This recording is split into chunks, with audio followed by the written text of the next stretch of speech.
Welcome back to Uncorked, everyone. I'm your host, Bobby, and today I'm at Harvey's in Starkville with General Manager Dustin Price, who also has a lot of other titles. Well, I do try to help out at our other locations. I serve as beverage director and sommelier, just helping oversee the wine and the beverage programs, whether that's cocktails, beer, whatever that might be at our other stores.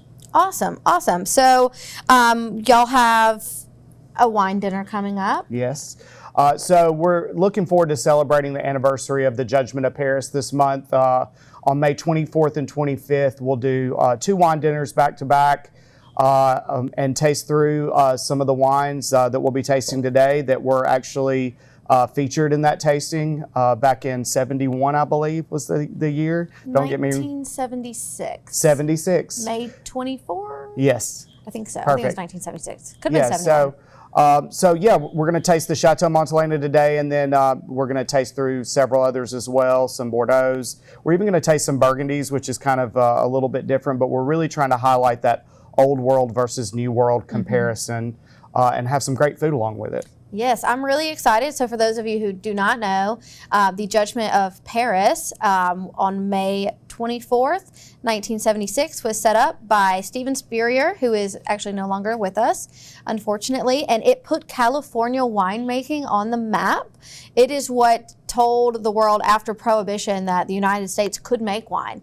And not only could they make wine, but we could make great wine. So this is going to be a fantastic dinner. Yep. It's the most important event that happened in the American wine industry. So tell us what we've got today. Let's go ahead and start drinking some wine. Perfect. So the 2 wines that we're going to try today, we are going to use in the wine dinner that's coming up. The first is the Chateau Montelena Chardonnay, which did win in the first Judgment of Paris.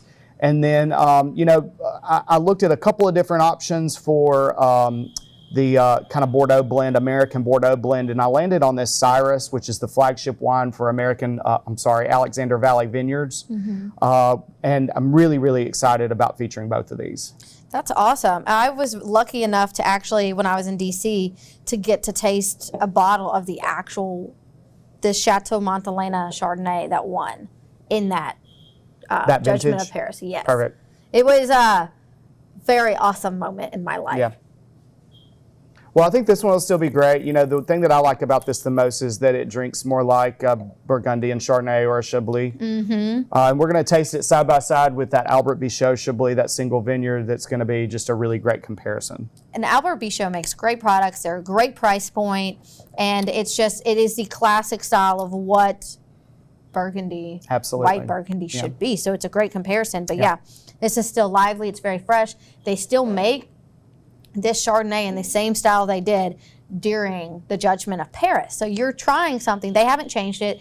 They haven't been like, let me add more oak, let me do this. They keep it just as classic as they did back then, which I think is very unique. So this next one, tell me a little bit about it, the blend. Yeah, so the Alexander Valley Cyrus Red Blend, what I like about this that's in comparison to this Chateau Clark that we're also going to try at the dinner is that this one's a little bit more Cabernet heavy, whereas the Clark is a little bit Merlot heavy. But, most Bordeaux's are one or the other heavy based on which bank they come from. And they'll be blended with other grapes as well, as this one is. It's got a little bit of Petit Verdot, of course the Cab and the Merlot as well. So it's just a really great Bordeaux blend from a phenomenal Sonoma winery. Yeah, this is great. This is delicious. It's got nice fruit. It's got a little bit of that earthiness. I think this is going to be a really fun dinner. So y'all go and enjoy it. Hopefully there will still be tickets. I know y'all do sell out pretty quickly. We do sell out pretty quickly. We're about halfway sold out. So we've got probably about 20 seats left for each night. But just check it out on social media. Give the restaurant a call. We would love to have y'all. We usually do these about 6 or 7 times a year, though. So there'll be more opportunity. Awesome. Well, thank you so much, Dustin. Cheers. And cheers.